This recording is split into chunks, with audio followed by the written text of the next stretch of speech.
dito tayo sa vacation. Ayan, may na-rescue pa rin si mother na puppy na galisin. Syempre, hindi pwedeng pabayaan lang natin siya. Kaya eto, inuuwi na natin siya dito sa mansyon.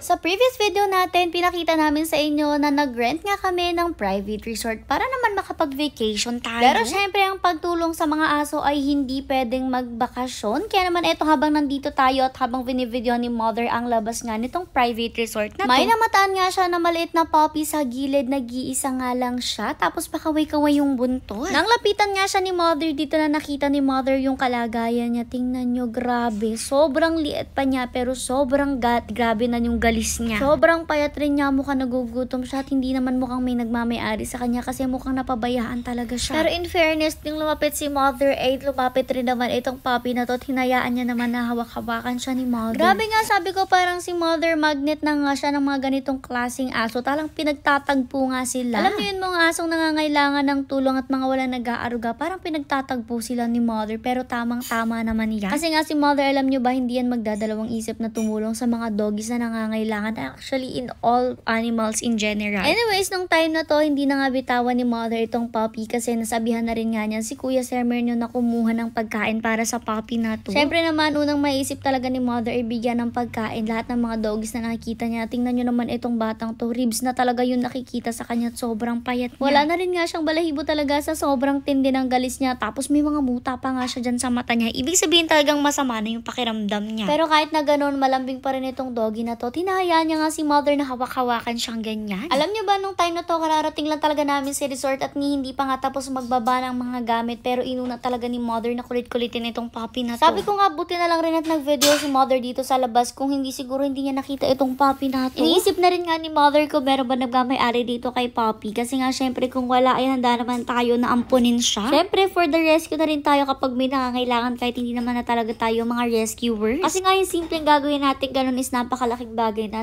para sa mga asong ganito. Anyways, dito nga medyo scratch ni mother itong puppy na to. Tingnan nyo, todo kamot nga siya tuwing kinakamutan siya ni mother. Siguro nga sobrang sama na talaga ng pakiramdam niya at sobrang kati talaga ng katawan niya kaya naman ganyan siya. Anyways, maya-maya pa dumating na nga rin yung food na bigay natin sa kanya. Bali, ulam nga lang muna yung binigay ni mother para sure nakakain siya. Pero nung time na to, mukhang natakot nga siya kay Kuya Sermenyo at ayan, tumakbo na rin nga siya palayo dyan. Pero hindi naman siya ganun lumayot. Dito nga lang siya pumunta sa place kung saan siya nakita ni mother. Parang dito talaga siya nagtatambay since sanay nga siya sa lugar na to. Pero syempre, dahil gusto nga nating mapakain siya, ang ginawa nga ni na mother is iniwan na lang niya yung pagkain sa kabilang sulok. Gaya yan ng usual na ginagawa ni mother tuwing may mga doggies na medyo takot talaga at mailap. At ayan, sila na mismo talaga yung lumalapit sa pagkain. Pero dito sa puppy na to, parang medyo china-challenge siya si mother kasi hindi rin talaga siya lumalapit sa pagkain at grabe guys, ang kaldereta na yun. Kung sa ibang aso, Diyos ko, sangyab yung pagkain na yan. Pero itong puppy na to, parang wala siyang ganang kumain. Pinasok na rin naman sila ni mother dito sa loob at ayan, dito na nga pinakain. O tingnan nyo, kumakain naman siya kapag maliliit yung bigay. Kaya naman naisipan ni mother dito na ipaghati siya at ayan, kumain na rin siya sa wakas at tingnan nyo kung gaano kaganda yung pakiramdam niya nung makakain siya. May pagkaway pa nga yung buntot niya pero mapapansin nyo rin na mukhang takot talaga siya at conscious siya. May pusa rin nga pala dito sa loob, pumapasok-pasok sila dito pero okay lang din naman yun sa amin. Kaya naman ayan, kasalungan niyang kumain yung pusa dyan. Tapos nung binibigyan nga siya ni mother ng maliliit na piraso, yun talaga yung tinatanggap niya. Dito nga namin na-realize na hindi pala talaga niya kayang kainin yung mga medyo malalaki at siguro nga ay babagong nag-start tong kumain. Kumbaga puppy pa talaga siya kasi tingnan nyo, sobrang liit pa rin talaga niya at kahit yung pinakaulo niya at mga paa niya sobrang liliit. Imagine nyo, mas malaki pa sa kanya yung pusa na yan. O diba talagang puppy pa nga ang batang to, kawawa naman. Dito nga kain na rin siya ng kain nung matikman niya yung food at syempre nung mga medyo may maliliit na rin ngang pagkain dyan. Nagkakain na rin nga kami nung time na to pero si mother hindi pa talaga siya kumakain kasi nga binibigyan niyang una itong tuta na to. Ganyan talaga si mother, mas uunahin nga niya ang mga aso kaysa sa sarili niya. Kaso ewan ko ba, mukhang matamlay rin talagang kumain itong puppy na to at siguro nga talagang may mali na sa kanya kaya ganyan. Hindi rin siya makakain talaga ng maayos. Dahil makikita mo naman sa katawan niya na talagang mukhang gutom siya pero hindi nga siya kumakain talaga. Kumain siya pa konti-konti lang talaga at hindi man lang siya nabusog kaya malalaman mo na parang may mali sa kanya. Tinry pa nga ni mother na ilayo yung pagkain niya dyan sa kabilang side nilagay kasi baka nga natatakot siya sa mga bata at pati na rin sa mga tao. Pero kahit nga malayo ng pagkain niya is hindi pa rin talaga siya kumain at halos lalayo na nga siya dyan. Tinawag lang ulit siya ni mother pabalik. Hanggang sa maya-maya pa, lumayo na talaga siya totally totally. O diba, mapapansin nyo sa kanya guys na parang wala siyang tiwala sa tao. Alam niyo yun, kahit pinakakain na natin siya, parang hindi pa rin natin basta-basta makuha yung loob niya. Siguro talagang may na-experience siya na hindi maganda sa mga tao. Gusto pa naman ni mother na nandun siya sa loob kasi nung time na to is umaambun-ambun na talaga. Makikita nyo naman sa sahig, malalaki na talaga yung patak ng ulan. At syempre ayaw naman nating mabasa siya kasi kawawa rin naman siya, lalamigin siya. Kaya naman gusto ni mother dito na siya sa loob. Maya-maya pa lumabas na yung staff ng lugar na to. Dito na nga nagtanong si mother kung kakilala ba nila kung sino nagmamay-ari dito sa tuta na to. Pero alam nyo ba, naloka kami kasi nga yung pagkakakwento sa amin is grabe, nakakaaway nangyari sa kanya pala. Bale sila nga daw pala or ang mga puppy na to, 4 daw silang magkakapatid. Tapos sila nga daw po ay itinapon lang dito. Diyos ko, imagine nyo, mga puppies, 4 itinapon. Tapos ang nangyari nga, siya na lang yung natira kasi yung 3 mga kapatid niya is may kumuha na at na-adopt na. Kumbaga may lumimot na lang basta tapos iniuwi na sa kanila tapos siya na lang yung nag-isang naiwan dito. Grabe na yung kinuwento sa amin yun ng mga nagbabantay or yung mga staff dito. Sobrang naawa rin talaga kami kasi imagine yun na pag-iwanan na siya ng mga kapatid niya. Nung mawalay sila sa ina niya, inaasahan nila na magkakasama talaga silang magkakapatid syempre. Kasi nga syempre yung isa't isa na lang yung meron sila dahil nga itinapon sila ng mga walang kwenta nilang may-ari. Pero ayan, hindi na rin nila nakasama yung isa't isa kasi lalong-lalo na nga siya, naiwan siya ng iba niyang mga kapatid. Habang yung iba kapatid niya may nag-aaruga na, siya naman ito talagang pagala-gala lang at talagang tinira na ng galis. Tapos halos wala na rin nga siyang balahibo, which is kawawa kasi imagine nyo dito sa place na to, which is Tagaytay, sobrang lamig talaga. Paano na lang kaya siya sa gabi, nilalamig talaga siya since wala siyang mga kapatid na pwede niyang mayakap-yakap tuwing tutulog siya. Anyways, dito na nga dahil sa kwento ng staff ay dito na pagdesisyonan ni mother na iuwi na rin nga siya at i-rescue na natin siya. Kaya naman nung after makapagbanlaw ni mother, naghanda na nga agad siya ng box tapos yung mga staff na nga yung humuli sa kanya. Thank you rin nga pala sa staff nitong Althea Orchard Resort kasi nga syempre napakabait rin nila at pinayagan rin nila tayo na i-rescue na natin ang puppy na to. Sabi rin nga pala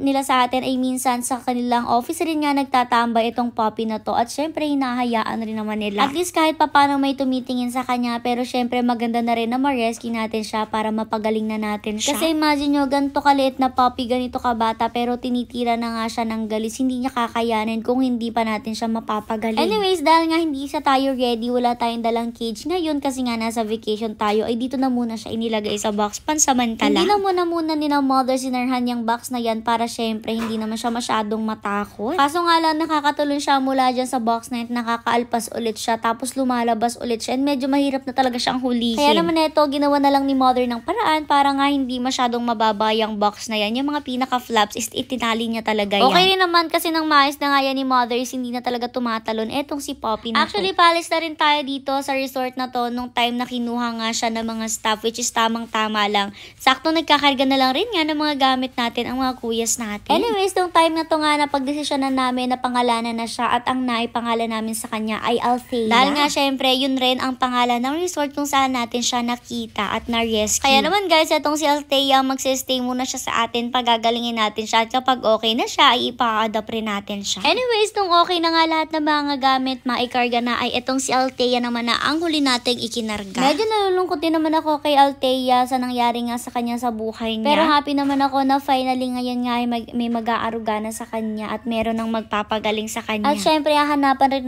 natin siya ng family na siguradong mamahalin siya buong puso. Dahil rin nga pala wala tayong dalang cage, sabi ni mother hindi nga pwede sa likod ng McQueen itong si Althea. Medyo sikip na rin nga sa loob since ang magkakasama nga sa loob ay mga matatanda na may kasama ring bata kaya hindi na rin siya kasya. Buti na lang nga yung dala kong sasakyan luwag pa kaya naman sabi ni mother ay doon na lang nga daw namin ilagay itong si Althea. Ginawa na lang rin nga nila ng paraan para hindi siya makatakas basta-basta, bali tinalian na lang rin nga nila yung box na yun at sinarahan na rin. Pero huwag kayong mag-alala, nakakahinga naman siya dyan since napakalaki ng butas niya dyan. Tapos eto, pinasok na rin nga siya sa sasakyan. After no, nagpaalam na rin tayo dito sa resort na to na talaga nag-enjoy din naman tayo. Eto naman na nung makauwi tayo, nasa box pa rin syempre si Althea nung pagkadating natin. Pero nung time na to, kumukuha na nga ng cage si Kuya Edmar. No? Dito na nga muna siya magsistay pansamantala sa cage na to kasi syempre kailangan nga natin siyang i-isolate. Ayaw naman natin na may mahawaan pa dito sa iba ng kanyang mga galis since alam nyo naman talagang matindi makahawa ang galis. Grabe ngayon palang super love na namin si Althea kasi grabe sobrang sweet din talaga ng personality niya. And syempre may make sure natin na mapapagaling natin talaga siya agad-agad. Ito naman na yung ginawa ng mother nung kinagabihan, bali hinanapan nga niya na magandang pwesto si Althea dito sa loob. After niya nga matanggal yung mga bato-bato dyan sa pwesto niya, saka nga siya nagpatulong na buhatin itong cage ni Althea para ilagay nga dyan sa sulok. Napansin kasi ni mother na nilalamig lamig nga ang batang to kasi nga syempre halos wala siyang balahibo at balat na talaga agad yung nasa kanya. Kaya naman nilagyan na rin muna ni mother ng box yung paligid niya para nga hindi masyadong pumasok yung hangin dyan sa loob. After nga nun, kumuha rin si mother ng tela na magsisilbing latag niya para kahit papano ito yung magbigay ng heat sa katawan niya. Kinilangan rin nga muna na patayuin siya ni mother para nga syempre malagyan ng latag at grabe hirap na hirap din talagang pwesto ni mother nito. Nung malagyan nga siya ng latag, hinintay na lang rin namin na humiga siya kung approve ba sa kanya yung latag na yan. Maya-maya pa humiga na rin nga siya dyan sa sulok at ayan talagang bilog na bilog pa rin siya. Talagang nilalamig pa rin. Grabe, sobrang kawawa talaga siya. Hindi naman na masyadong kalamigan dito sa atin pero lamig na lamig pa rin siya.